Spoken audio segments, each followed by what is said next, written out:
that was introduced in partnership with the Nigerian Ports Authority.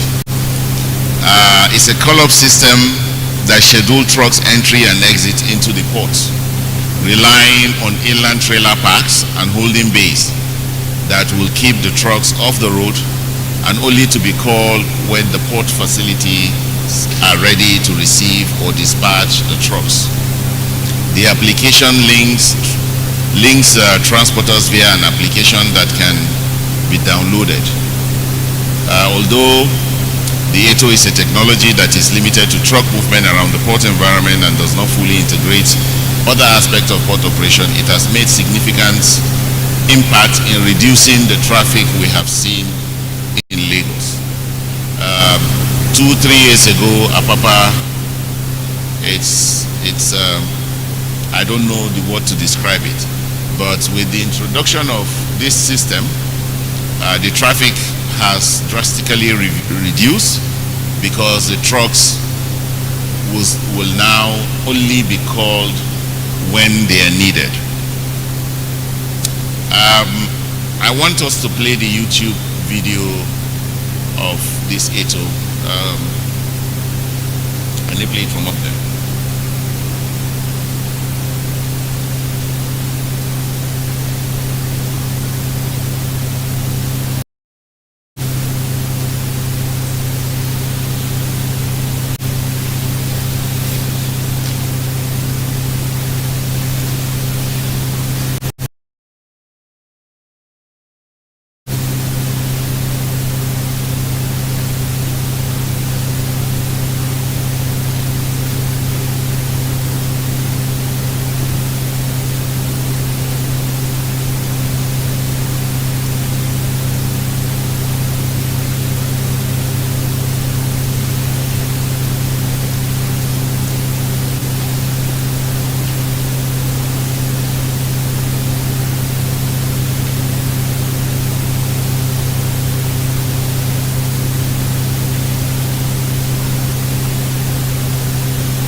If there's a challenge, just give us a signal, we'll proceed and they can play it later.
Okay, we'll proceed. Whenever the video is ready, we can come back to it.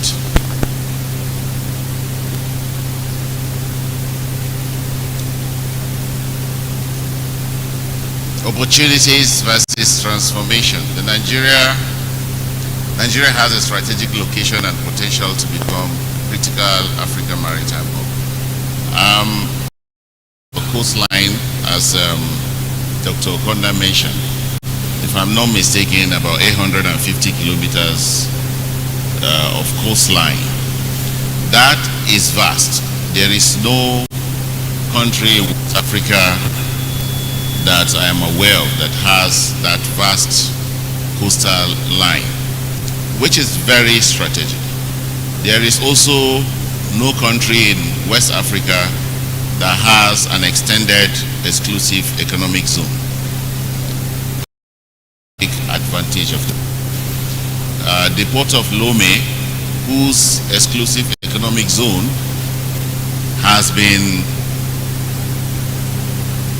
covered by Nigeria and Ghana, because if you look at the map of the maritime, Ghana at some point, if you keep drawing the line, will meet with Nigeria. So there is a limitation to the maritime environment zones that both Lome and Benin Republic can claim. It then means we are in a better position to take advantage of our resources and create a hub in Nigeria. And what approaches should be established in making Nigeria a major maritime hub globally? The need for transformation. It is urgent to adopt this smart technology to improve competitiveness. When we look at this smart technology, I want us to have it at the back of our mind that it is not the technology that we are bringing, because most of this smart technology are not physical things we can see, but they integrate those physical infrastructures.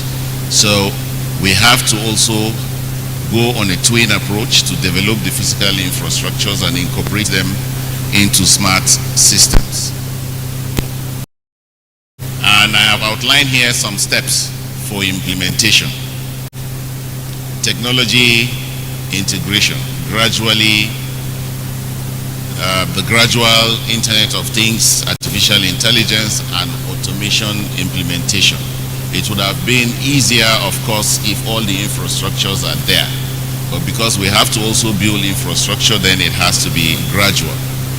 Then investment. There is need for public-private partnership to fund technological upgrade. Policy support. Government policies and incentives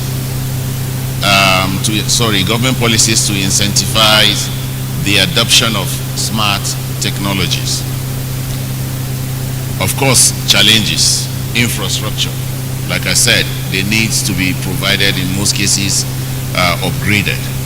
Skills development, training and the workforce to manage and operate advanced systems. And I believe this is one of the role institutions like this is doing.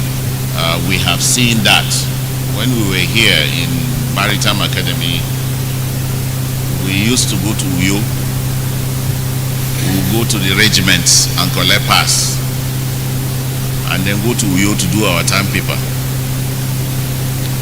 just to come and submit it. So if we want to do our research, we'll go and do overnight browsing in Uyo, and at that time it has to be group work, because few people from the group of 10 will have to be given pass to go to Uyo and do the overnight. You can't take the whole group, the school will be empty to go and do that. I understand that this has changed drastically for you guys. I understand that you all have your laptops, you all have e-library. So you have an e-library, so I believe that you have been given better tools and atmosphere to start taking advantage of technology right from your studies. If you haven't received a laptop, I'm sure perhaps almost everyone here has a smartphone which you can browse. All of you here have smartphones, so I'm sure you do. Not provided by the academy, of course. No school provides phones for you guys, but your smartphones can do magic.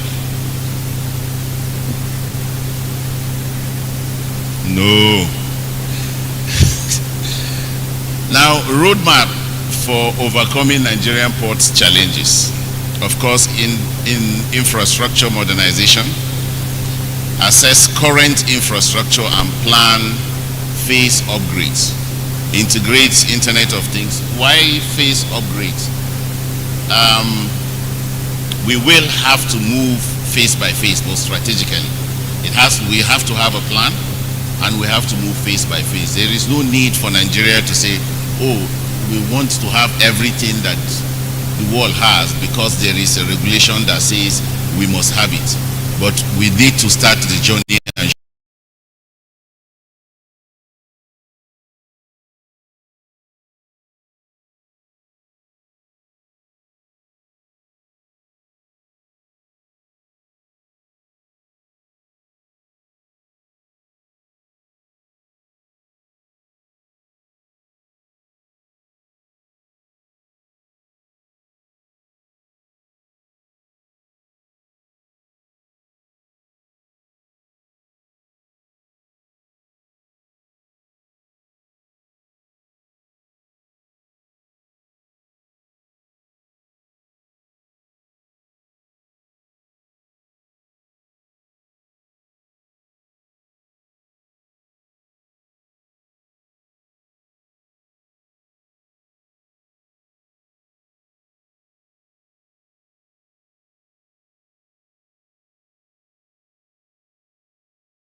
in computer systems. I broken down computer and I brought it from home. I repaired it. I went to the office with it. Someone said, you're coming to the office with a computer. You're competing with the laptop. You're competing with the bosses. I didn't understand what that statement meant. But I wanted to do things that I saw everyone doing manually. I want to simplify it. And I started building my reports. Over time, some of the bosses realized that I was helping them solve their work. Then more responsibilities started coming to me. Even responsibilities that I didn't know how to discharge. I didn't wait for my company to acquire a computer for me. In that company, I finished my IT, and that company refused me coming for HND because they have passed so much work to me, and because of the technology that I incorporated into doing my work, it made it difficult for them to replace me when I go. So it was a very big struggle for me to be able to come and complete my HND. Story will know the story, but I'm not saying it here because it's not the point. The point is you need to aid yourself, you need to aid your work, you need to adopt this technology as an individual. Don't wait for anyone to provide this technology for you. You have been given that understanding, the knowledge to understand the opportunity. Take it, grab it, but don't run with it. I think environmental sustainability, emissions today are with sensors as well. So if we can, instead of, imagine the port authority patrolling our waters to find where there is pollution. The video is ready. Okay. Imagine our ports moving, finding where there is pollution, where vessels are emitting. You need to send inspectors to go on board to do inspection, to collect and measure. If you have sensors can be placed on a drone, and drone can fly around the port every hour, collecting all this information about the atmosphere. So if we adopt the green technology, we will be able to measure, because dealing with the issues of the climate change first has to start from the data you have collected. Monitoring and evaluation to set KPIs, make adjustments to expand successful technologies. Support. Of course, these policies will have to be made. They will also have to be supported by the government. we can't just make the policy and say because it is there, not offer any form of support to ensure that they are actualized. Now, expected outcomes, global competitiveness. Nigerian ports can become leaders in the African maritime sector, attracting more international trade. There is one thing we have always been trying to get, that's establishing our leadership position. We've tried it even in IMO Council where we're looking for category C. And if we can lead, we will be able to support other countries. And with the support that we are going to extend to other countries in their own environment, I'm sure Nigeria will get the necessary support whenever we go into the international stage. Sustainability, adopting green technologies reduces environmental impact, aligning with global sustainability.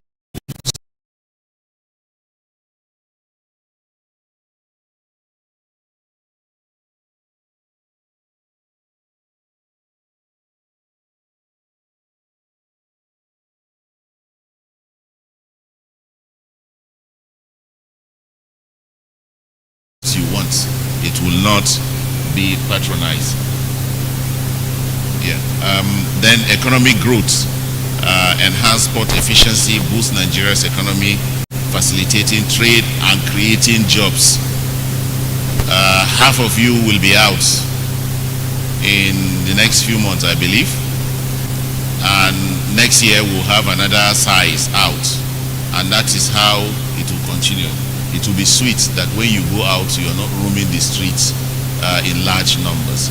And this will start with the reform in our ports, including the smart technology. I understand the video is ready, so please, can you play it? Remember, this is just to make us understand how the ATO call-up system works.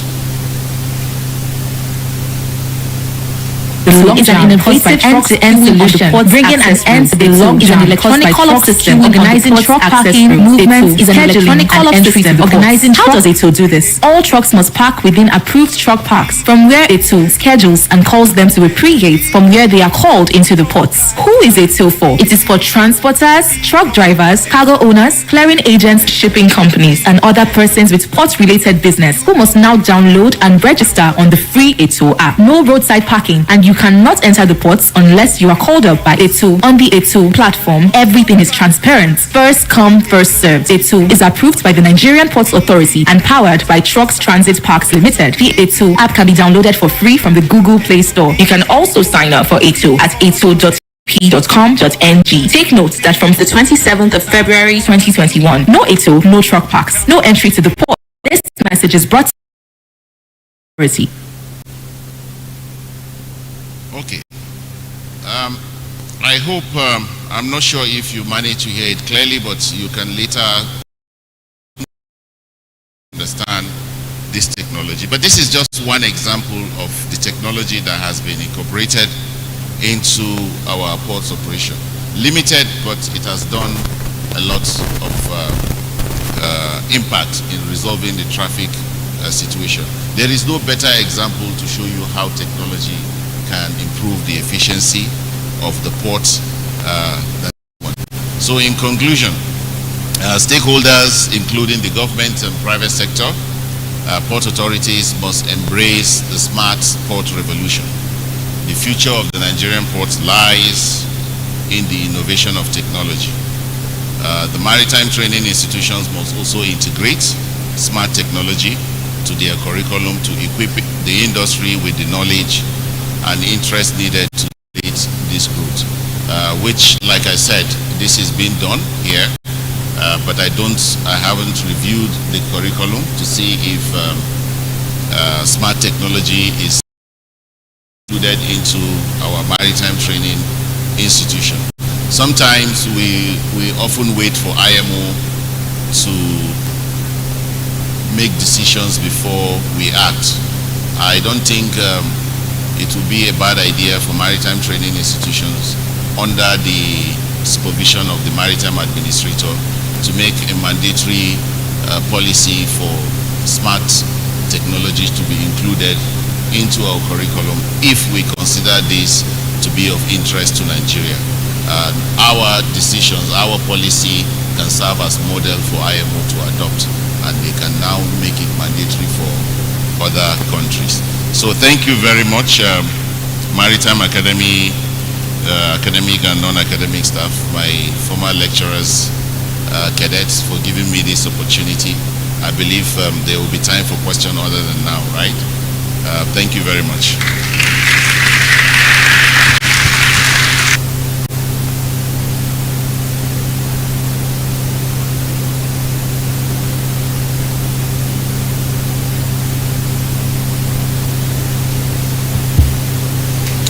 One more time, please, ladies and gentlemen, let's put our hands together for that paper presentation.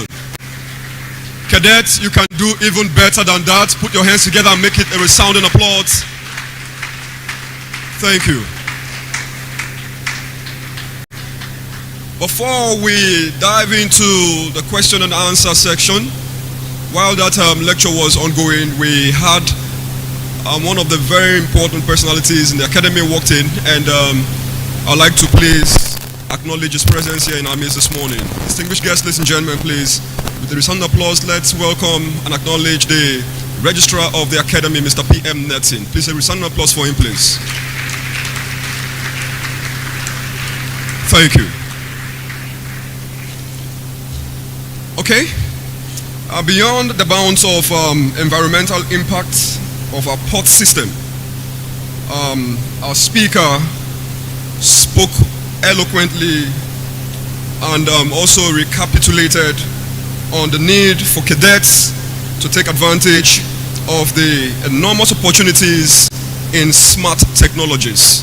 And I'm sure you all paid keen attention to that paper presentation and you have questions.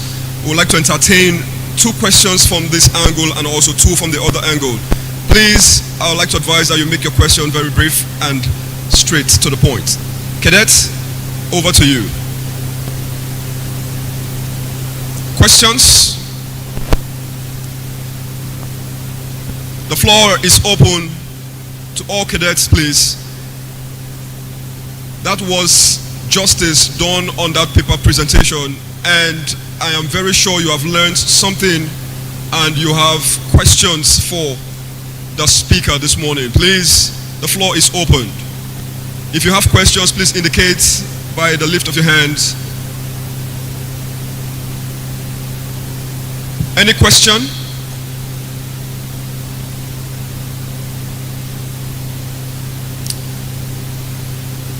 Cadet, you must ask questions.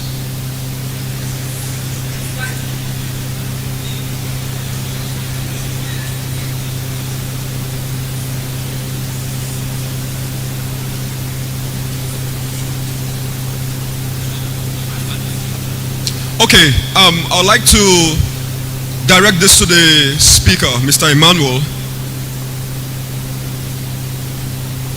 I'm very much sure that you did so much in preparing for this paper presentation. I'd like you to please ask the cadets questions.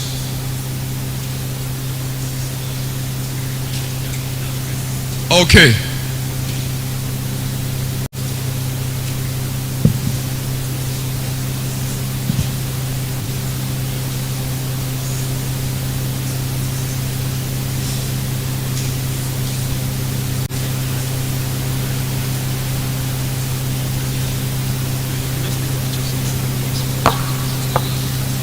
All right, we have one cadet. All right, please proceed. Good morning, sir. I am Cadet Asasiridun Adewale, and I would like to ask you 2 questions. The first question is that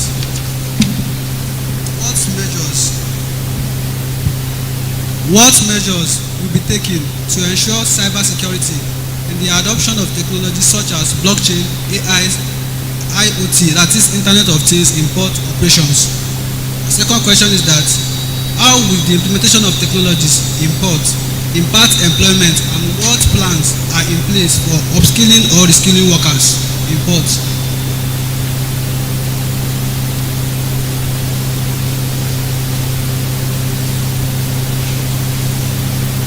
Okay.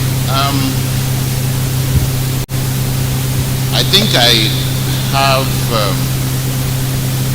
an understanding of where your question is coming from. The second question is perhaps worried about machines replacing. The first one is how to deal with the threats of cyber crime and attack. Currently, there is technology incorporated into the ISM regulation, ISM code, in how you protect the vessel from cyber attack. There is a guideline released by IMO that companies who have document of compliance for the management of ships that are in convention. So we also need to understand that a ship has to be up to 500 gross tonnage before she can be required to operate under the IMO conventions compulsory. Now, that is not applicable to vessels. Now, that guideline for cyber attack is not applicable to vessels outside the convention. So it is now left for individual flag to come up with their own guidelines, because the fact that the vessel is not up to 500 gross tonnage does not mean they are not operating in the same environment. Most of our vessels today are less than 500 gross tonnage. Yes, they've been required to enter into class by the charterers based on the fact that they understand that in Nigeria today, the small boats administration is weak. So in order to address the issue of cybercrime, first, it should be recognized as a crime. It should be recognized as a crime under the law. If you hack into a foreign vessel that is in 20 nautical miles today, as I have highlighted, the laws that govern cybercrime in Nigeria will not apply to you because you're outside the sovereign environment of Nigeria. And this is why the Maritime Administrator in 2009 pursued the adoption of the SPOMO Act, which is the Suppression of Maritime and Other Related Offences Act. I'm not sure I got the acronym correct. Now, the idea is to provide and criminalize these actions. Now, unless you criminalize an action, even if you find me violating it, the highest you can do is to apply administrative fines. But when you take me to the police will look, which law did I contravene? If he can't find the law, he can't present me before a judge. So it is very important that we start looking at how to criminalize these cyber attacks as they affect our maritime environment. We will have to do it as a maritime, as an industry. If we wait for the country to decide this, the country has so many issues. So the industry will have to talk about this, and I like the fact that you brought it up because it's a very good question, that we'll be able to talk about it, we'll be able to recognize it, educate ourselves, and then pursue for the revision of the SPOMO Act to include this. Captain Phillips is a movie. Who has watched Captain Phillips? Now, I don't know if you recognize that or you remember that the pirates were tried in the US. Why were they tried in the US? They attacked a vessel that is registered in the US, outside the United States, in the east coast of Africa. Why were they tried in the US? Because the vessel is flying the flag of the United States. So that crime violates the laws in the US. And when they took them to the US, there is a punishment under the US Anti-Piracy This is one of the reasons why we pursue our own, so that when the pirates attack in 13 nautical miles, then you ask the question, which vessel did he attack? Nigerian flag vessel or a foreign flag vessel? If it is a Nigerian flag vessel, now we have a document that can try that pirate. However, the owner of the vessel can also make a claim that his own laws were broken and may request through diplomatic channel to allow these same pirates to be tried in his own country. If we allow it, so be it, but if we insist, we can try. So the same thing can be done to the mic, right?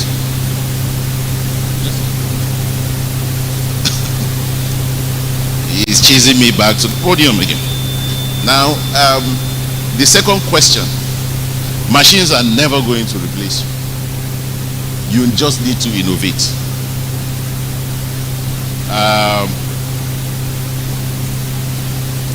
You have seen simulators here. You have also seen that it is for certain human skills to man that simulator. In fact, you need more lecturers with practical experience for that. We have seen drones. The Navy people will understand. We have seen drones being used for attack. Someone is somewhere in the US, drone to go and attack. It's still a human being that is operating the joystick of the drone. In fact, in my own opinion, machines will create more opportunities, because with the machine, there will be industries that will produce the chips. There will be software engineers. Now, if you ask me to design a software that will monitor your oil base, you're an engineer, right? No, that's not it. Engineers, please understand me, I'm not an engineer, I'm just borrowing you guys. If you ask me to design a software that will monitor the condition of your oil in the engine, I don't have that background, but I am an IT. I will definitely need an engineer with that background. So what technology is going to do is change your work from being dirty to clean. But I do not see technology taking over your job. It's just you understanding that you now have this practical experience of the old machine, which is being transformed with technology. So you just need to also transform yourself and adopt.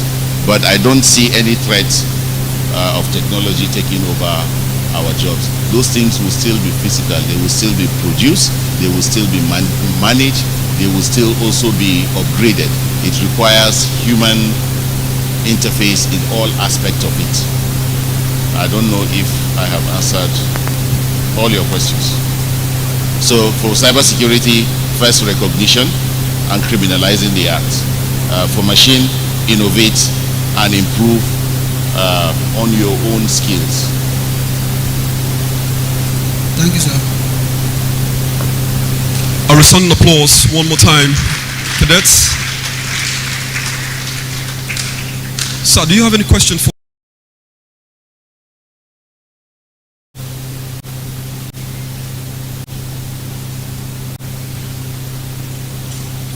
Is my question going to be directed to a specific person or to the entire cadets? I think I'm okay. I don't have All right, thank you so much. One more time, ladies and gentlemen, please. Let's put our hands together for that intelligent paper presentation and response to questions asked by the cadets. Thank you so much. I think why we are a bit biased is because we're not really celebrating ourselves. Okay, now you put your hands together for yourselves, ladies and gentlemen. Thank you.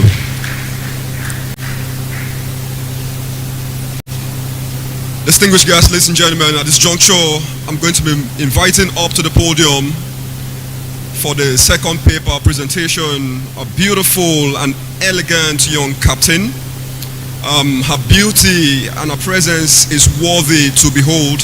She has achieved so much, and I'm sure when her citation will be read, you will understand why you see her as an epitome of excellence. distinguished guests, ladies and gentlemen, at this juncture, please invite with me up to the podium for the second paper presentation, Captain Koni Dunia.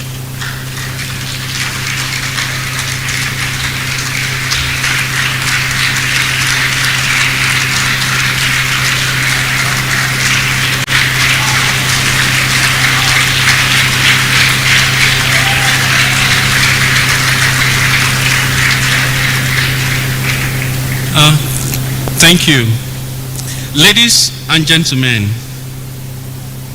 standing to present the next paper is a seasoned maritime professional with over 15 years of extensive experience at sea and ashore. She is no other person but Captain Koni Mariamu Dunia. Mrs. Dunia has demonstrated exceptional expertise in operational, administrative, legal, policy, and management aspects of the maritime industry.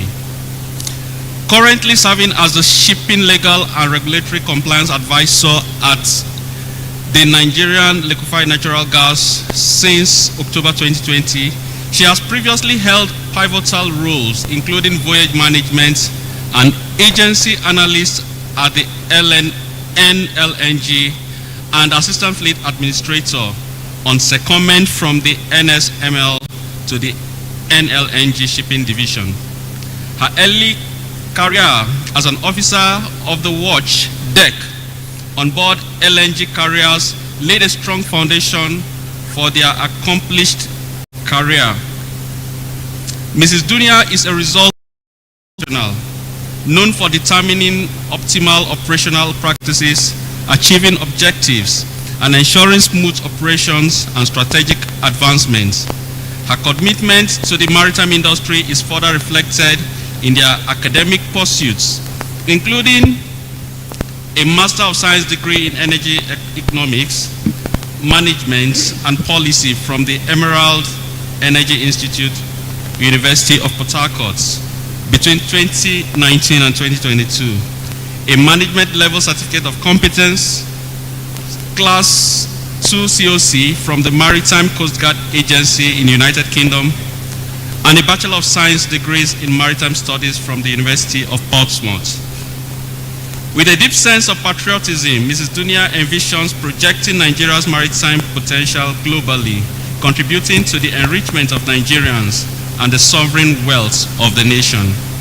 Her work exemplifies a dedication to advancing Nigeria's maritime sector and highlights the untapped opportunities within the field. Captain Dunia has shown exceptional dedication to advancing advocacy in the maritime industry, particularly through the establishment of the Female Seafarers Association of Nigeria, FESAN. Her efforts have bridged critical gaps between government, industry, and female seafarers, fostering job opportunities and contributing to Nigeria's economic growth. Her leadership in addressing bullying, sexual harassment, and assaults in the maritime sector highlights her commitment to creating a safer, more inclusive industry. As Vice President of the Maritime Academy of Nigeria Alumni, Captain Koni Dunia has also played a strategic role in shaping the future of Nigeria's maritime sector, aligning it with broad African economic goals. Her tireless advocacy and strategic vision make her an exemplary leader in the maritime industry. Ladies and gentlemen, you will believe with me that it is an icon and a role model for our female cadets. Before you is Captain Koni Dunia to present the next lecture. A round of applause for her.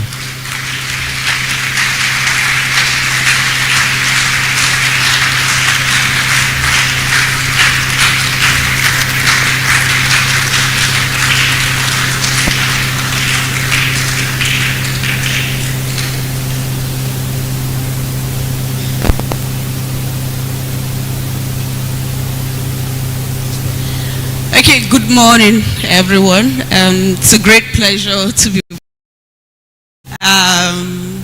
I think more than 20 years ago I was here, just like you, wearing the uniforms every day. Time has passed, but we're grateful to God that we made good use of whatever we've learned here that has taken us to where we are today. And we thank God also that we now have the opportunity to be back here, hopefully impact on you and continuously work together to ensure that your future goals. And thank you to the school management. It's indeed a great honor for me as an individual and the alumni as well. Is this kind of things that really will help grow the industry as a whole.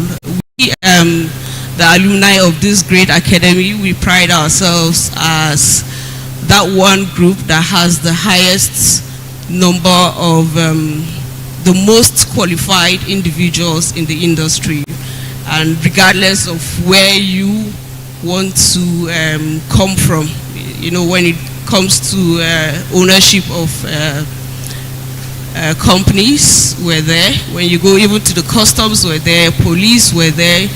So every aspect of Nigeria today that has anything to do with the maritime sector, you find alumni members there, and they all came through just like you.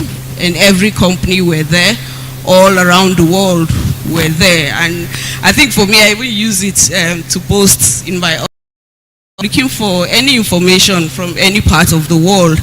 I'll tell them, well, it's not a bother, because I know that the members of our alumni are spread around the world, so I can always get whatever information that is needed. So I think it's a great thing, and it's good that this institution is still here standing, and we hope in the next 50 years to come, we will, some of you will come back here also, just like we've done.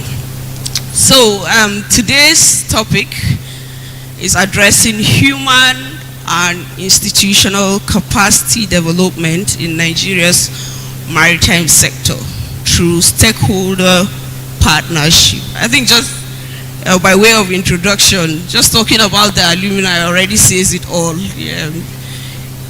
Really, the issue of human and institutional capacity development stems from here. It starts really here. So we'll be looking a bit into institutional capacity development, human capacity development, and stakeholder partnership. So disclaimer, this is not it's not an academic paper. It's just a collection of stories and experience really in the work that we have been doing in trying to expose Nigerians into the global market. So the experience that we've had, really put it together, and also collecting some of the challenges and looking at possible solutions to some of these challenges. So it's not the typical lecture paper, but rather more or less a story telling paper. So the blue economy, of course we have the ministry. Usually there is always the conversation around the blue economy. I think since the establishment of the ministry, you've always had so much about it. However, I think one thing that is always missing in most of this conversation is the people side of it, because at the end of the day, regardless of what aspects of the blue economy you're looking at, people drive the blue economy. So we always talk about the blue economy, but then leave the human aspect of it. And in my selfish interest, I would say seafarers really are the heart of the blue economy. So this, the young lady here, she's also an alumni of this institution. She is, I think, the marine coordinator for Shell. Basically, most of the offshore activities of Shell, from the marine end, she's in charge. and she's a captain as well. So if you go down there, you see offshore engineering, you see that our products are there running it. But I thought this is really important to start this conversation with, that it's conversation really. If we want to achieve the promises and the potentials of the blue economy, we have to start from the people. So the people would then drive all that is required or needed for the blue economy to thrive. And then just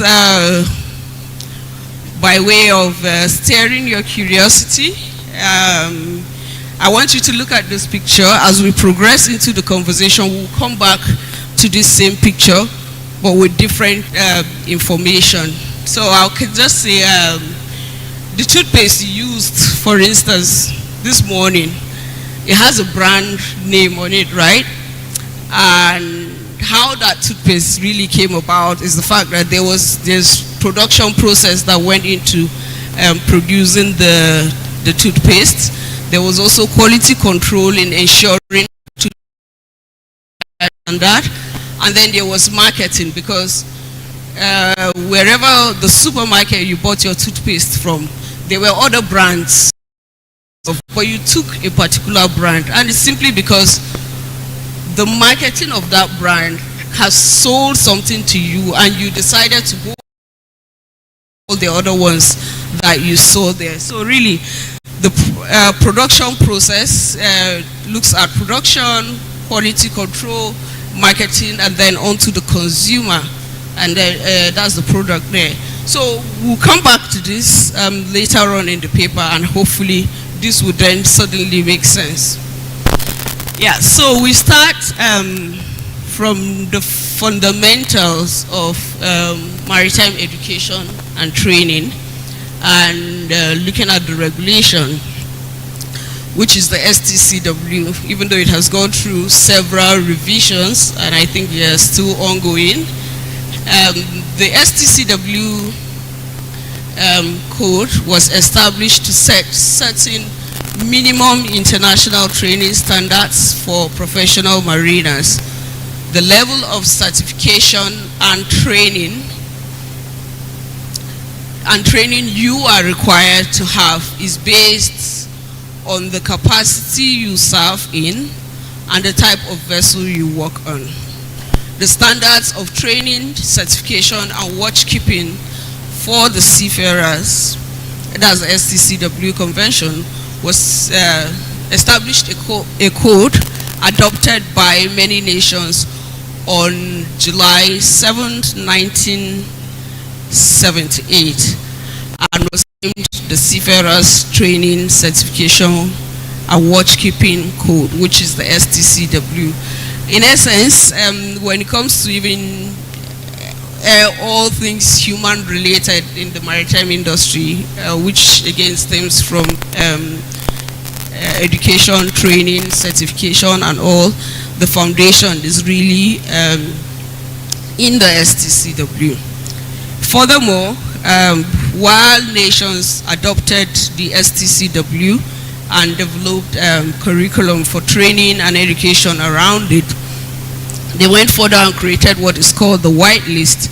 And the White List identifies the countries that have demonstrated a plan of full compliance with the STCW Convention and Code, as revised in 2010.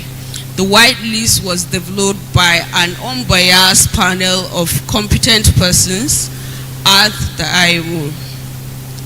The criteria used to develop the list includes what system of certification, i.e. licensing, each administration would have, the process of revalidation of certificates, training center oversight, port state control, and flag state control. You can look up, for the cadets here, you can look up STCW and read further into it.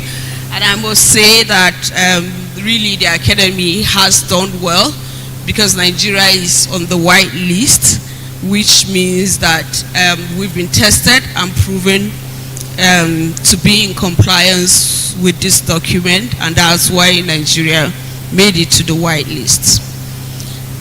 So again, back to the conversation about education and training, and as I go further, I just want to try and make a little bit of distinctions between education and training. So you have a typical university is an institution that would normally represent an educational institution, while one like ours here represents both education and training. And this is simply because we have the education curriculum that leads on to the ND, HND, and then you have the other trainings attached to the institution. So several institutions have, several training centers have come up to serve the need of the Nigerian market. Right up there, the organization I work for recently backed the UK Maritime Coast Guard Authorities accreditation for their STCW courses, which is the ECDs and then the basic liquefied gas tanker. And this is really to take care of their staff, for instance, but then open to others. So you see how even now an organization is also metamorphosing into a training provider of this achievement to the Nigerian economy. Before now, you have maybe in a year, say 50 officers would need to renew this certificate, or we need to undergo this training. It means all 50 of them would have to go to the UK, and this is also because of the flag state of the vessels that are in the fleet. They would then have to travel, so imagine the cost of flight, living cost and all of that. Go to the UK, get this certificate, come back and resume work.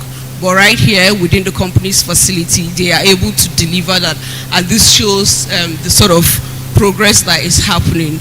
The one below, why I really like that one is because this is a cook that I sailed with while I was out at sea, and he sailed as a chief cook. So he started from messman to the second cook and chief cook. But he didn't stop there, because the good thing is, because there was a proper system and there was the proper trainings through his career, he acquired so much knowledge and then came out to open up a training center, a culinary academy, and this serves mostly the offshore industry currently in Nigeria. So I brought this in because, I mean, having cadets here, don't just go into work for the sake of work. You see how this guy was very clear on his goals. I mean, our president there is a CEO, and he's a CEO for a reason, because when he was seated here, just like you are, at every given opportunity that he got, he put in his best. Because you might have all the dreams in the world, but what you do with the little opportunities that you get then determines what you can achieve or how far you can go with your dream. So I expect that a lot of you will be like this gentleman. He started as a messman, cleaning rooms, cleaning, just mopping and all of that. That was what he was doing on the ship, but today he owns a school, and then most of the oil and gas companies are now his clients. So these are the kind of dreams. And then it brings us also back to the issue of the blue economy, where I say people really are in the heart of the blue economy. Okay, so I then dive into some just broad description of education and training, and to just sort of see some of the distinctions between the two. So education here is a broad concept that focuses on acquisition of knowledge, values, and understanding. It is typically theoretical and takes place in the classroom or academic setting. education aims to develop critical thinking, reasoning, and judgment. It prepares individuals for future roles and responsibilities by providing a foundation of general concepts and principles. Training, on the other hand, is more specific and practical. It focuses on developing practical skills or behaviors required for a specific job or task. Training is often hands-on and is designed to improve performance and productivity in the present job. It is usually short-term and job-oriented. So again, back to this picture. If you look at the brief description and distinction between the two, I want to believe that the cadets here, you should count yourself lucky that you are in an institution that offers both training and education, which really makes you distinct. What that then means is when you stand next to a university graduate, for instance, you are expected to be able to apply knowledge better because you have the training and then you have the education, while on the other hand a typical university graduate would just have the education.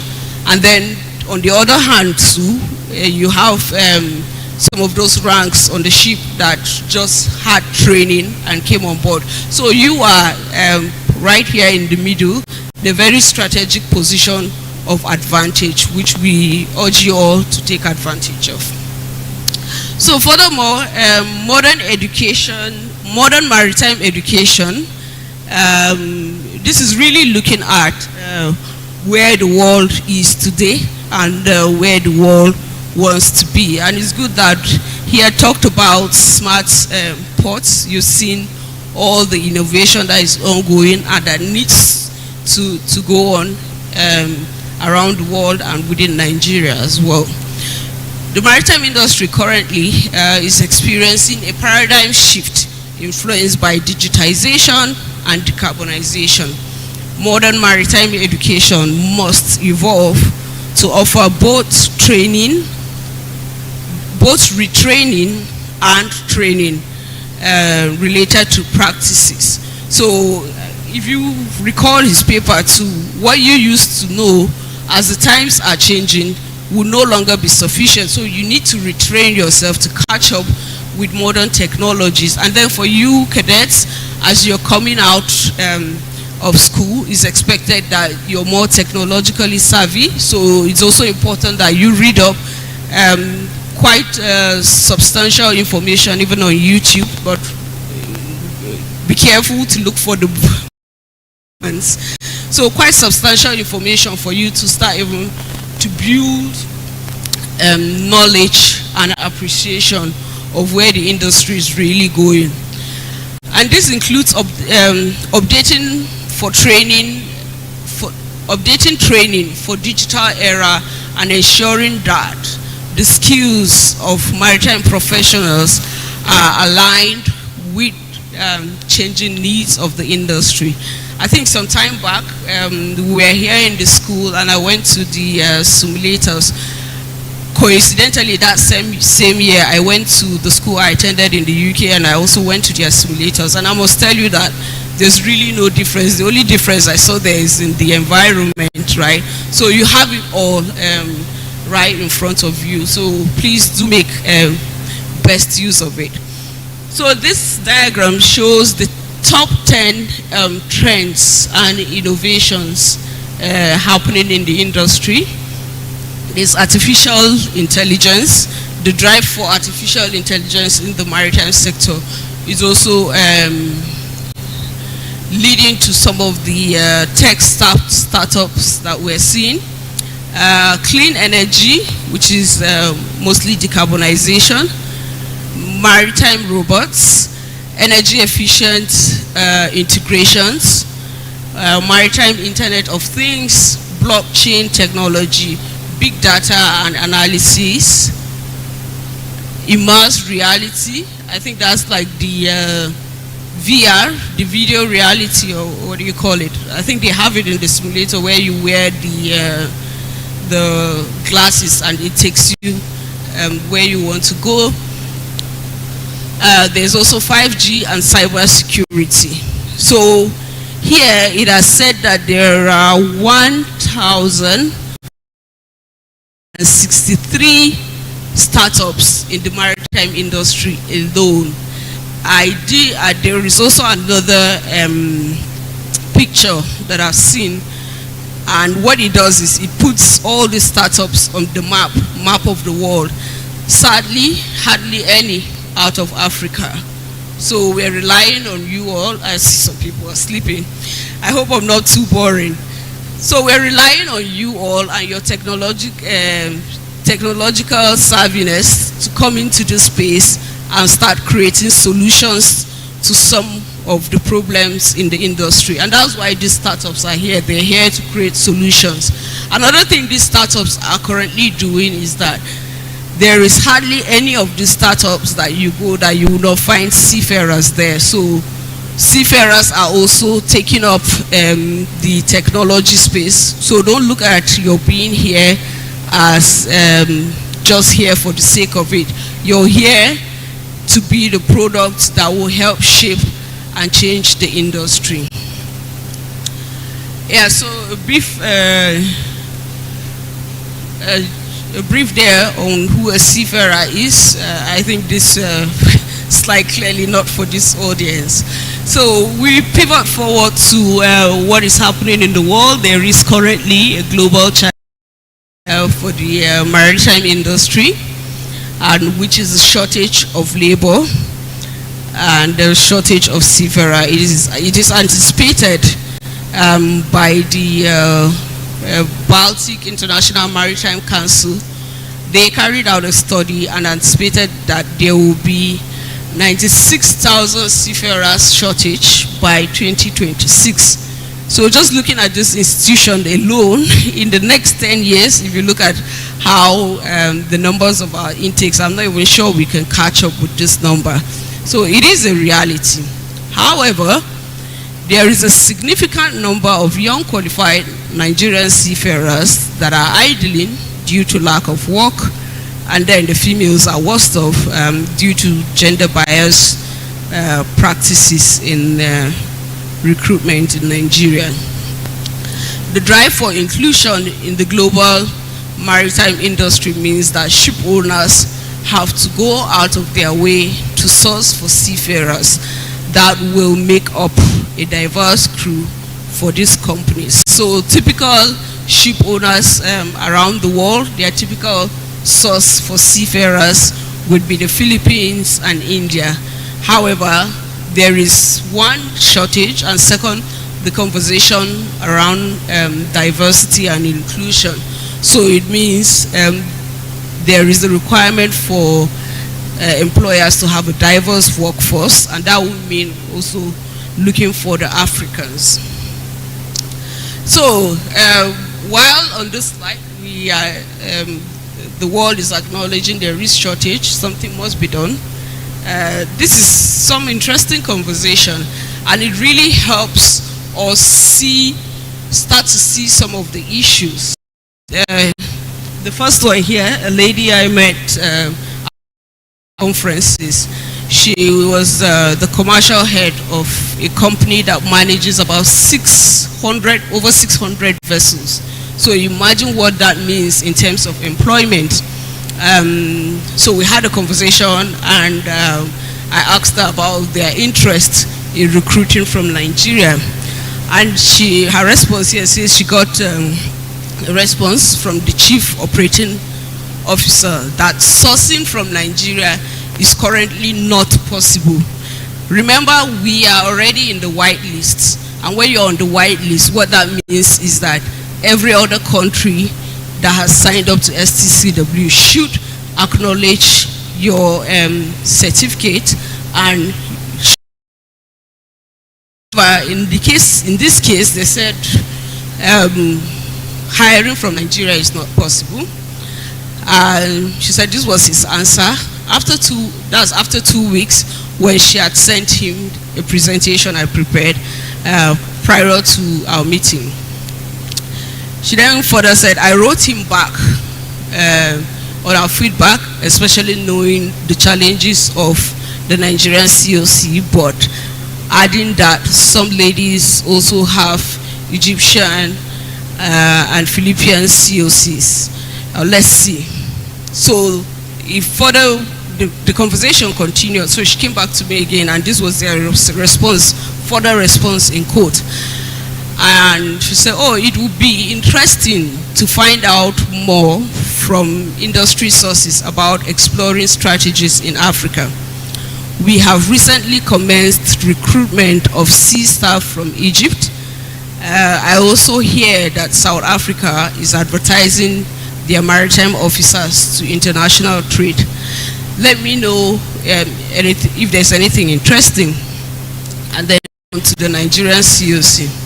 Please note that the current version of STCW whitelist countries was established and enforced in 2019. You will be able to find out from the circular below. So clearly, the whitelist is there. Nigeria is part of it. Although there are a number of administrations that would not endorse Nigerian COC, i.e. Australia and the UK. The main issue is related with high number of fraudulent Nigerian COC apparently circulating across the industry. So back again to the alumni. After all this conversation started in 2022. I think I met some of our alumni members that work in this same organization, but more on the technical side, had this conversation with them, pushed things through, and then we continued following up. The good news now is that 2 weeks back, this same company advertised for jobs and boldly written there that the jobs are open to Nigerians. So even for us as an alumni, this is the kind of work that we're doing behind the scenes. You see that here they said the South African government is busy advertising South African seafarers to the world. Likewise, Ghana, we're seeing Ghana doing that a lot. We have attempted to have this kind of arrangement with our own government. Unfortunately, it's not happening, but we as an alumni, we're using all fronts to push this ahead. So this one also is the CEO of the German Ship Owners Association. He talked about the highlight of a meeting, Singapore Maritime Week, so a conference, and he said, I had the honor of spending a day with Sri Lanka's Honorable Minister of Ports, Shipping and Aviation. We engaged in fruitful discussions on fostering strong ties between the German shipping industry and Sri Lanka, with a special focus on the recruitment of Sri Lankan seafarers and strengthening gender diversity in shipping. So this really gives you a tip of what is going on around the world and what others are doing, and I hope that it also is steering us to what we also should be doing in Nigeria. So while all this is being said, Nigerians on their own, during the COVID-19 and unfortunately the Russia-Ukraine war, took advantage of the disruption that happened with the in the seafaring world. So the Russia-Ukraine war meant that a lot of the bulk of the seafarers from Russia and Ukraine were not able to travel due to conflict. That then forced ship owners to start looking elsewhere for seafarers.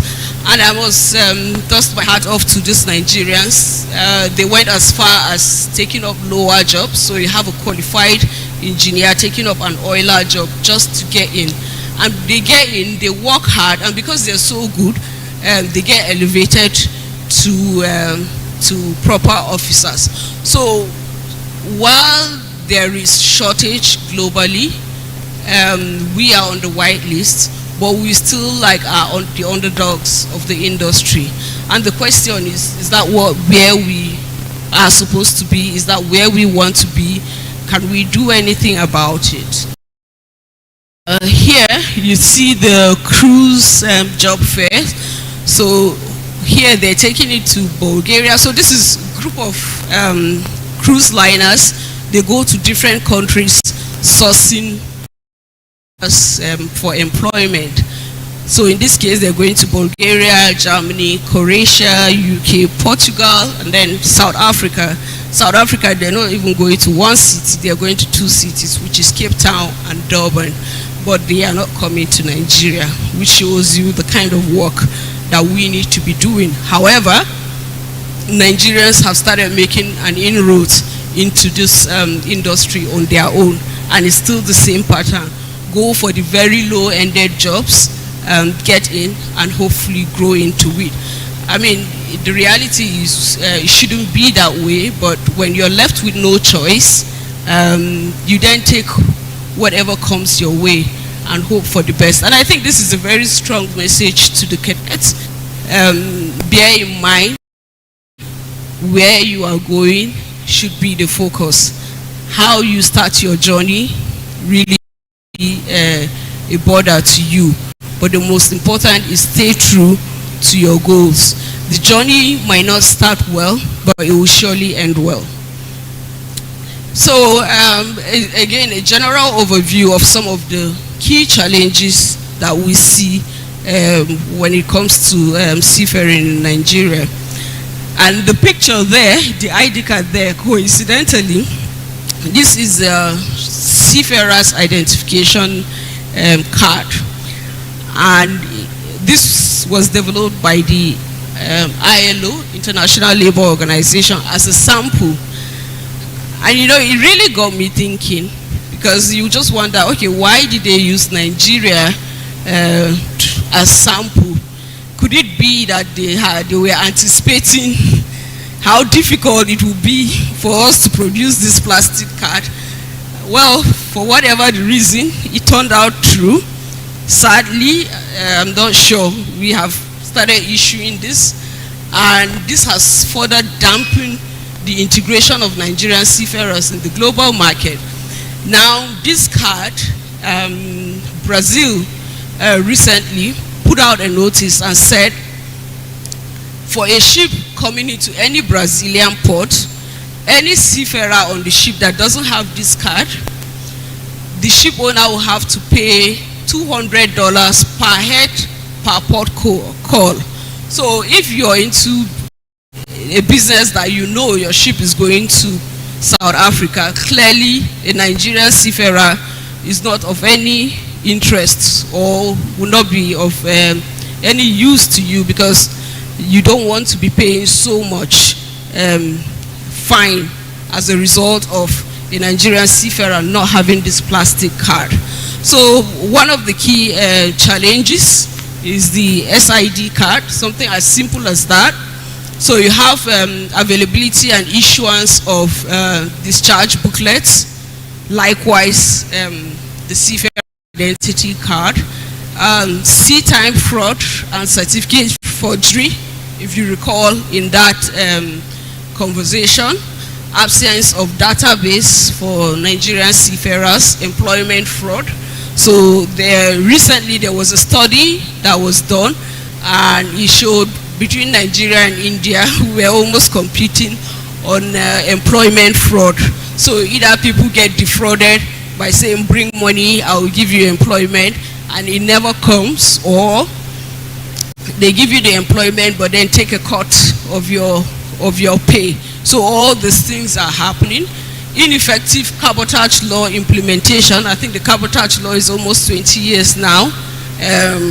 But the school has been chunking out graduates. NIMASA is also training, but we still have foreigners working in Nigeria. Harassment and bullying in the place. So a bit of imagination, I call it imagination, but we see it as something that can work if we put in the effort, which is a creation of like a super web platform, mostly cloud-based, that will serve the following purpose. One, host seafarers' data that will be used to issue discharge book and the SIDs with minimal human interaction.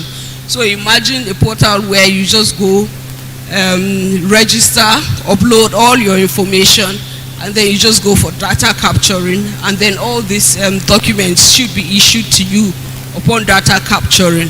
I mean, before now we would have thought that it is an impossible task, but then the Nigerian immigration today, with the issuance of the international passport, have shown all these things are doable.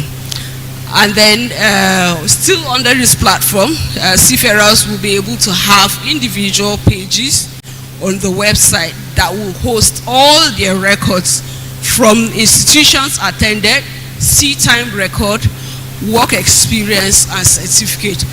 And why I think this is important is that it would really help curb the issue of fake certificates, because what it would then do for employers is that employers will be able to have like an on-time access to your record that shows that indeed your qualification is genuine, and a page where employers can view seafarers' profile for employment purposes to promote the cabotage implementation, and then also verification by government agency for validation of cabotage waiver application.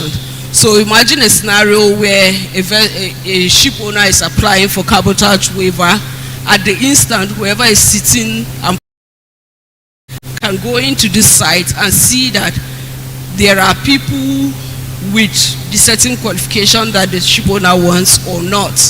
You know, so all the passing of files all over the place really will be cut out.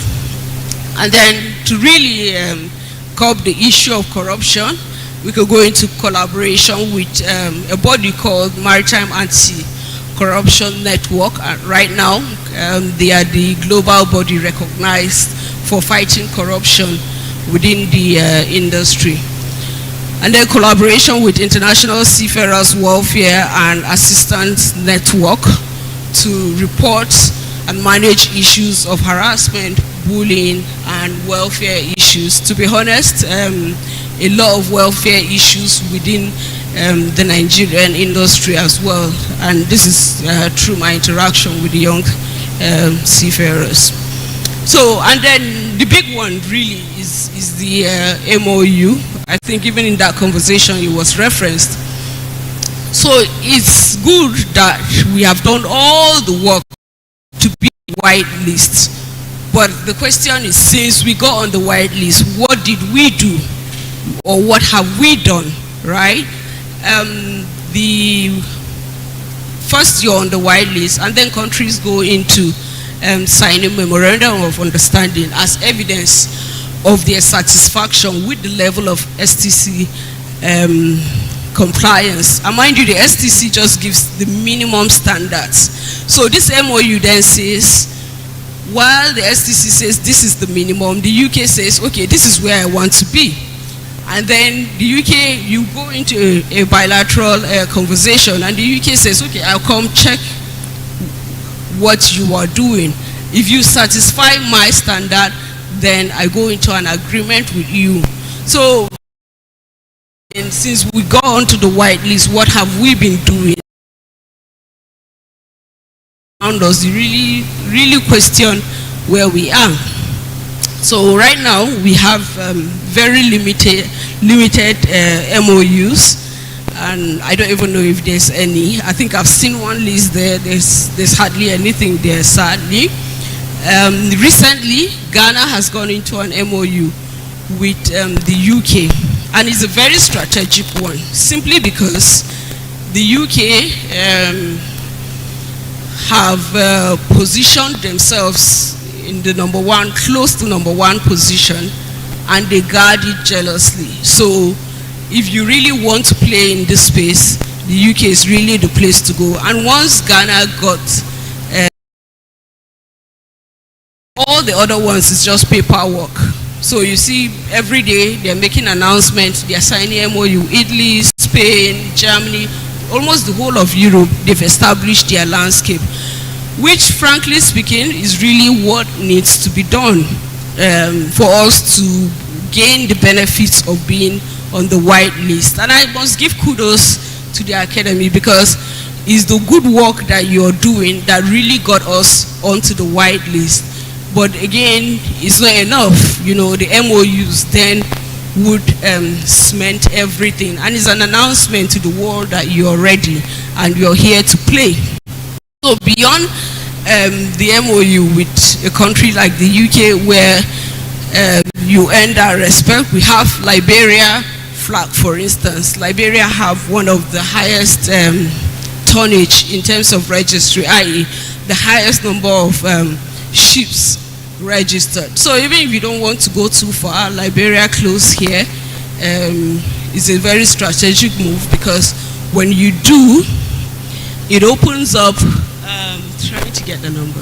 So it has about, it opens up those number of vessels to the Nigerian seafarers for employment purposes. So really, the MOU is a big one, and that's why I didn't bunch it together with the other possible solutions. So I think right now, we'll come back to this image, and if you look at the conversation so far around the issues faced by Nigerian seafarers, you see that in this bowl, for instance, you have the institutions who are the production units. So the institutions is really the ones producing the products. You have the master who is licensing the products and giving the stamp of approval and doing the quality control, which is your COC license and the likes. And then you have the employers and the industry.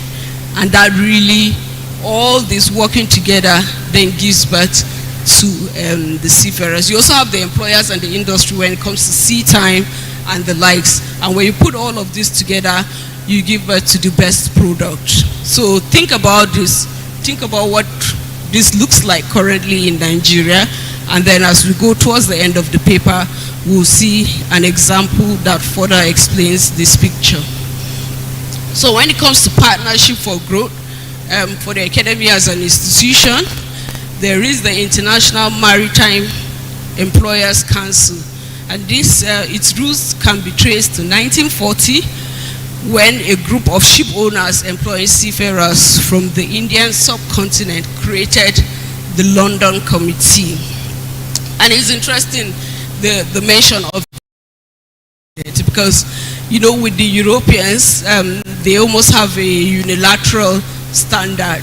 Their laws are alike, their ways of doing things are alike. So at the time, as we're branching out to a different continent to employ, they then saw the need to set up this body. Now this body, even though for employers of seafarers, they also have associate membership, and some of the institutions, some institutions are part of the council as associate members. So you find that some of the UK institutions are also part of this. And the strategic advantage that this brings is that it then puts the school directly in the face of the employers, right? Employers of labor. So you'll be having that direct interaction. And then secondly, there's also the International Association of Maritime Institutions. And it's primarily an association of colleges and other organizations involved in providing and training for personnel involved in the merchant navy, towing, and the fishing industry through its members and associated members. They also serve the wider maritime industry and offshore industry to varying degrees. If you look around, the small dot there is actually not Nigeria. So you find that around the West Coast, you see that there's really hardly any representation. But you find that on the two pictures, you see the concentration around South Africa, and then you just don't find us anywhere. So these are some possible sort of partnerships that can help the institution grow.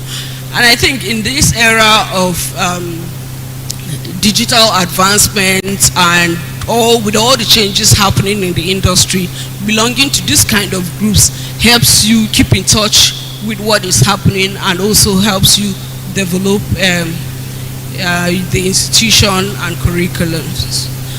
Another strong one here, so I just did a snippet of this news. It says the oil producer, NNPC, is plots LNG carrier ownerships debut after their first gas shipment.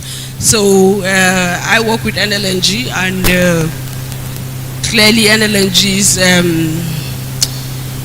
decision to start owning ship and crewing with Nigerians has benefited the country so well, and even the academy to an extent.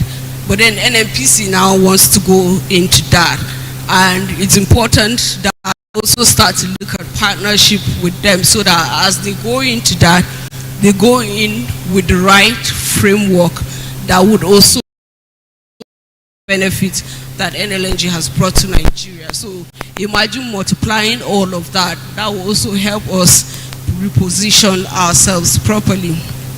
There's also the NCDMB, the Nigerian Content Development and Monitoring Board.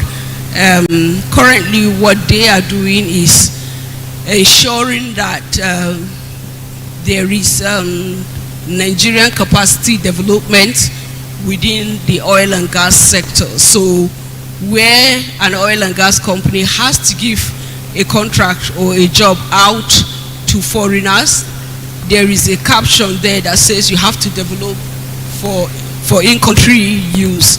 So it means that when you give contract to a foreigner, you're expected to put a plan that over time Nigerians will replace those foreigners, be it in capacity or in equipment and whatever. And they're really doing a good job. I think they're also venturing into the maritime space. I know they've also started training seafarers. Quite a couple of ex-cadets here have ended up in their program. There's also the Petroleum Technology Association of Nigeria. It's a body that makes up most of the local players in the oil and gas sector. And to an extent, they are also employers. Then there's the NNPC on the other hand. And then there's the Oil and Gas Trainers Association of Nigeria. I think they're also going to be good for partnership. And it's simply because right now the oil and gas activities are moving offshore. And with offshore, it then means some maritime disciplines and competencies will be required. So if we start to look at the oil and gas sector as partners, clearly there will be opportunities that would be unlocked in those spaces. So, all right, yeah. So this is really to talk about the how the UK manages their training and development of seafarers. But again, I'll go back to this picture. So I said, try and imagine what this picture represents for us today in Nigeria, where you have the institution providing the seafarers, NIMASA certifying the seafarers, the employers providing sea time, and ultimately using employing the seafarers for their operations. In the UK, this is what it looks like. So they have a body called the Merchant Navy Training Board.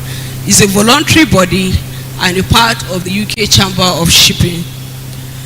The Trade Association, the UK Chamber of Shipping is a trade association for the UK shipping industry. I think in Nigeria we have the Nigerian Chamber of Shipping, which is a part of the International Chamber of Shipping. So the chamber is in the middle of it, and more or less the secretariat. Then you have membership from the education side, education and training. So the institutions are members, the employers are members, and then the seafarers organizations, the unions and observers, which is the government agencies. And quite frankly, having been through that system, I can authoritatively say that this is what has kept the UK system going, and this is what has kept them at the top. So imagine if you have all these people working together, and they are basically working together for a reason, which is to be at the top. So nobody drops the ball. If, for instance, the wages are bad or employment terms are poor, you have the seafarer organizations. They usually hold a quarterly engagement. So the organizations come in here to talk about the welfare, to talk about wages and the likes, right? And then the employers too are saying, if, for instance, the quality of seafarers coming out of the system are underperforming or are not able to do basic tasks, they come back here and they're looking at the educational institutions, for instance, and they're also looking at the government agencies, which is the MCAs like the NIMASA. So they are licensing the seafarers. So when you have this, all of these people talking together constantly, it really, then it gives room for improvement, you know. And I think for us, this is really where we need to be. There are several issues, but we must start somewhere. And I think this is really the place to start. So talking about the Merchant Navy Training Board, they work closely with shipping and ship management companies, nautical education establishments and organizations, seafarers trade unions, the Maritime Coast Guard Agency, and industry organization with an interest in seafarers education and trading.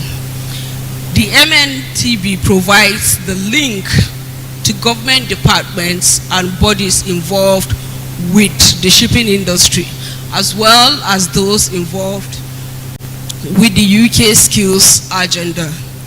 The education and training developments. This includes the Department of Transport, Department of Business, Energy and Industrial Strategies, and the UK education regulatory authorities and bodies.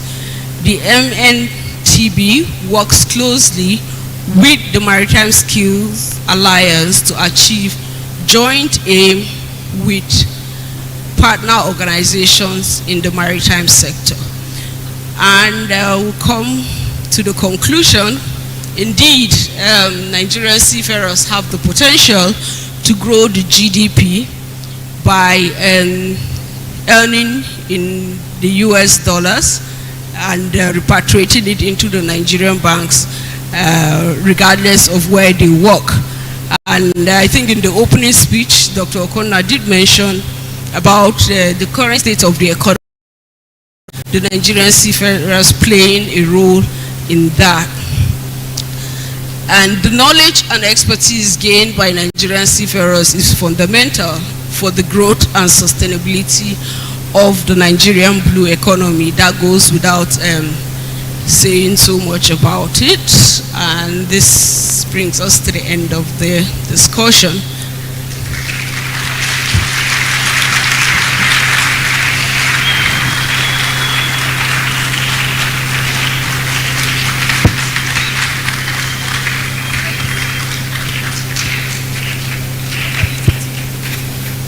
You can keep that resounding applause louder, ladies and gentlemen.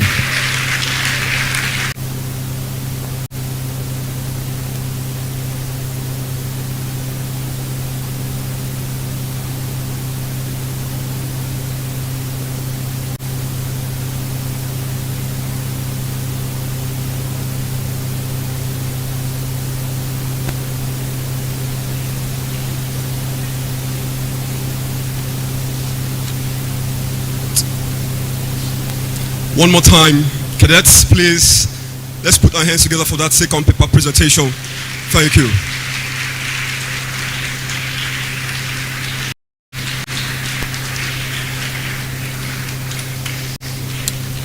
Thank you for that brilliant and exhilarating paper presentation. Our guest speaker this morning has buttressed unequivocally the importance for cadets to take advantage of the training and education, as employers of labor in the maritime industry are in dire need of diverse workforce due to the reports of future decline of seafarers in the coming year ahead. I'm sure you all understand why this conference, this meeting today is organized, so that you can all be well equipped with the right information to do better in the industry. Don't forget, distinguished ladies and gentlemen, the theme for this year's Maritime Lecture Series still remains Revamping the Maritime Industry in Nigeria for Global Competitiveness Issues. Ladies and gentlemen, at this juncture, I would like to open the floor for questions and answers. We'll just give two cadets the opportunities to ask questions. Just two cadets, one question per cadet, please. The floor is now.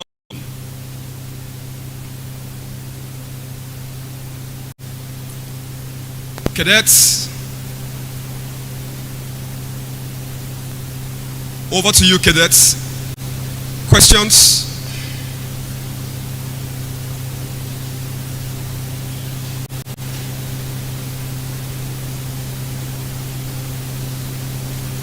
No question?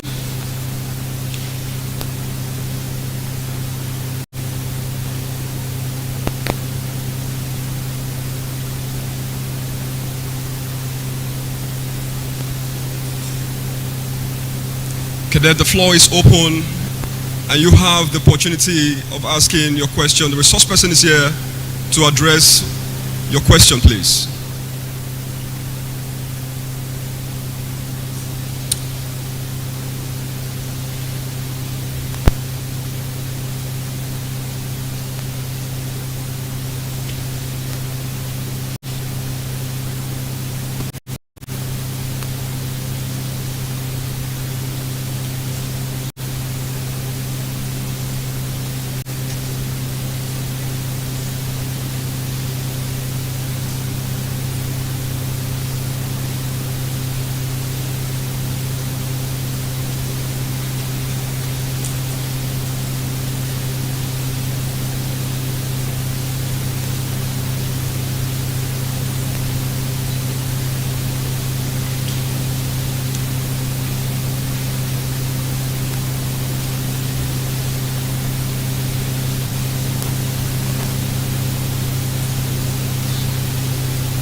Thank you so much. At this juncture, distinguished ladies and gentlemen, we are gradually winding down this event, and I'd like to, at this point, request the presence of the registrar of the academy to please step to the podium as we will take the vote of thanks.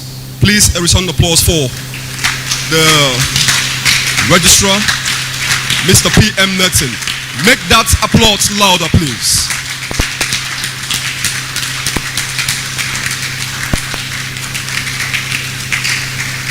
Thank you. Thank you.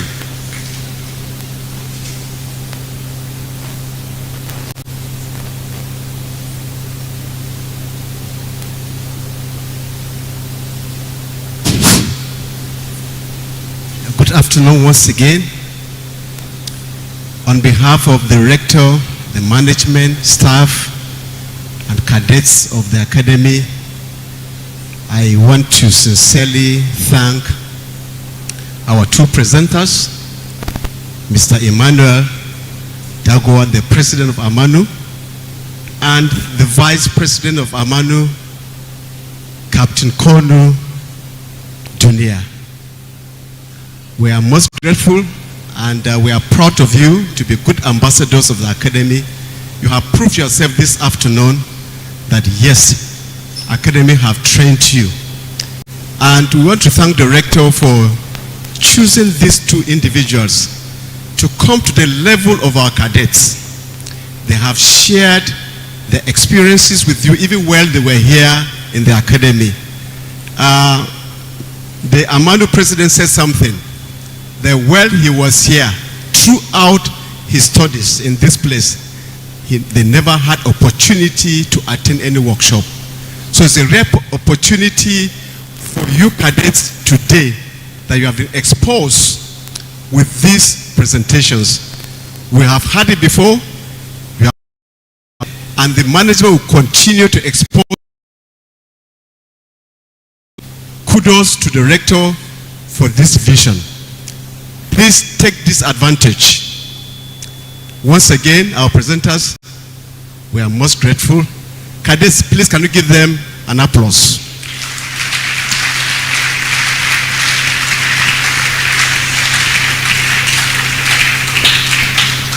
Tomorrow, we will continue by 10 a.m. Thank you. Thank you, thank you, thank you. A round of applause, ladies and gentlemen. A round of applause, please.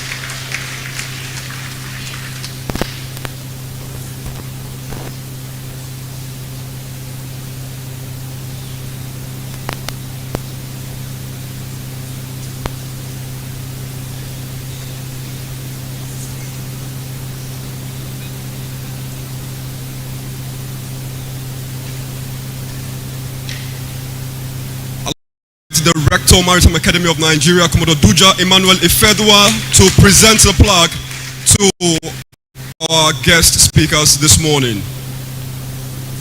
A round of applause, ladies and gentlemen, please.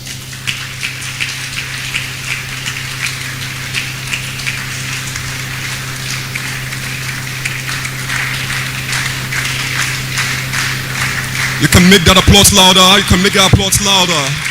Thank you.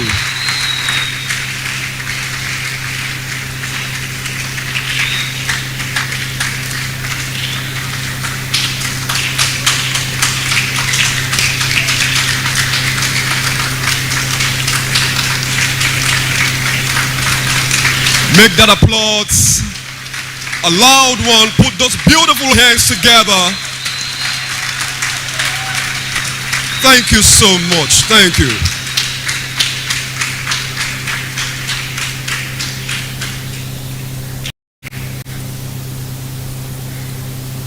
I hope presenting it to the male speaker now, our applause should be much louder than that. Yeah? Okay. Please put those beautiful hands together.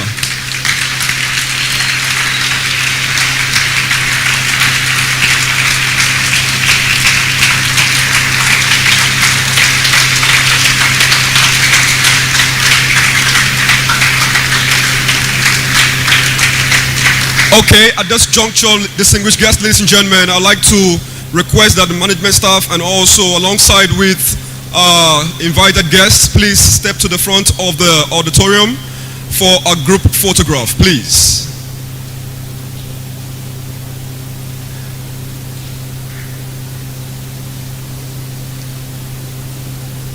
Please, can we step forward for a group photograph?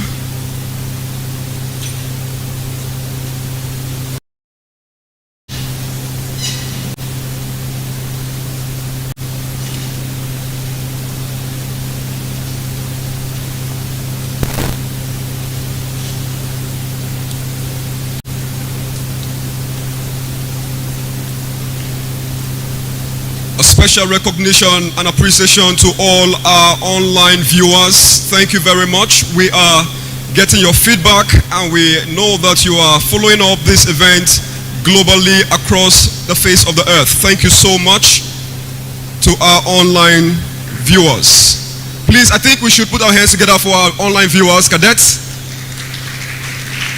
thank you, thank you, thank you.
We also want to take this moment, ladies and gentlemen, to acknowledge, recognize, and appreciate the presence of the members of the 4th Estates of the Realm. Thank you very much, our journalists, for always making it possible to acknowledge and also respond to our call. Thank you for being here this morning. We appreciate you. Ladies and gentlemen, please, let's put our hands together for our journalists, please.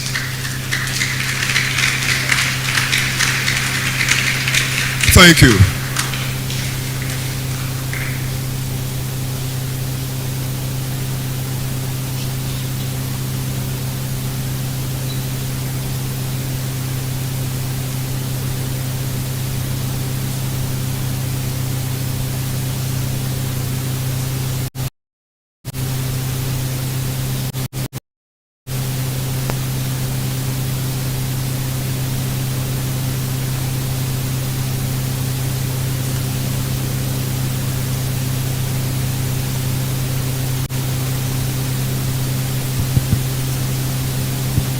Okay, I think it's working. Is it working now? Okay, distinguished guest lecturers, my staff, directors,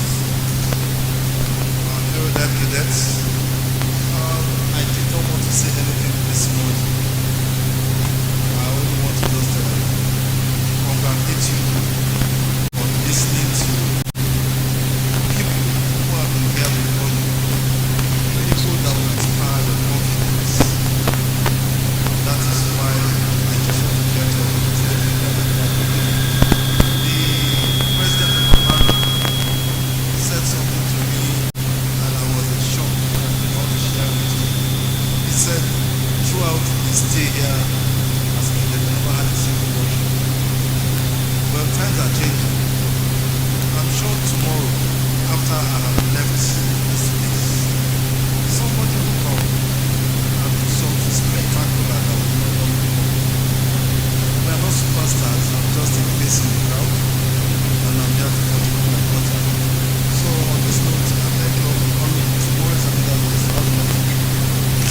Thank you, thank you. Thank you. We have a plaque from the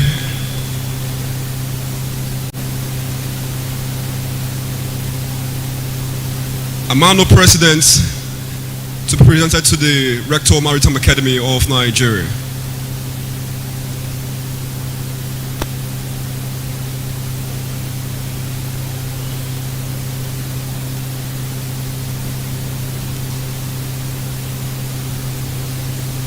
Last 2 weeks held an event where we discussed the impact of human and drug smuggling in the maritime industry. And the management of this institution supported this event.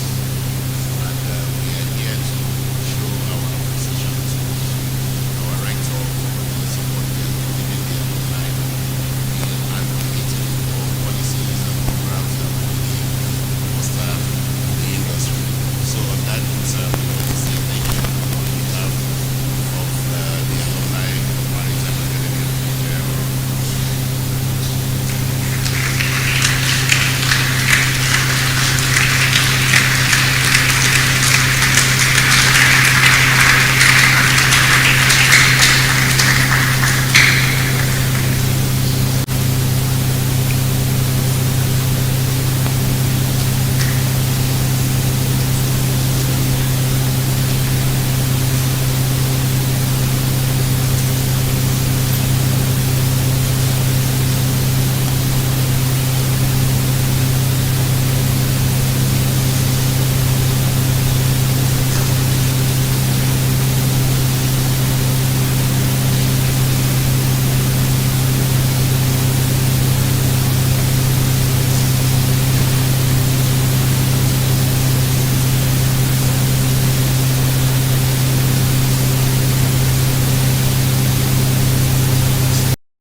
Okay, please.